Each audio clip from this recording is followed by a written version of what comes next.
লাশের মিছিলে সরকারের ম্যাঙ্গো জুস। ব্যাপারটা খুবই মর্মাহত এবং দুঃখজনক।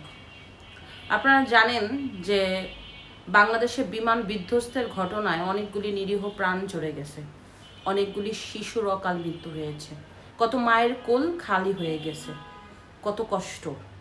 এই কষ্টের একদিন পরেই ইউনূস সাহেব মিটিং করেছে, ঐক্যের মিটিং।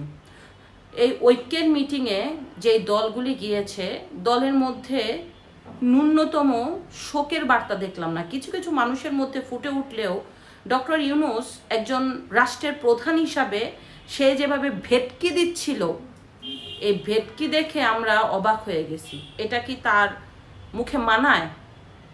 আপনি একজন রাষ্ট্রের প্রধান, আপনি একজন ব্যবসায়ী প্রধান না, আপনি একজন রাষ্ট্রের প্রধান। আপনি যেভাবে আপনি মিটিংটার মধ্যে আপনার মুখের এত হাসি কোথা থেকে আসলো? বাচ্চারা বার্ন ইউনিটে একটু একটু করে মৃত্যুর দিকে চলে যাচ্ছে, শরীর পুড়ে যাচ্ছে, চামড়া ঝলে যাচ্ছে, মৃত্যুর যন্ত্রণায় বাচ্চারা কাতরাচ্ছে, শত শত বাচ্চারা অসুস্থ হয়ে মেডিকেলে পড়ে আছে। সেইখানে আপনি হাসেন কিভাবে? আপনার মুখে হাসি ফুটে কিভাবে?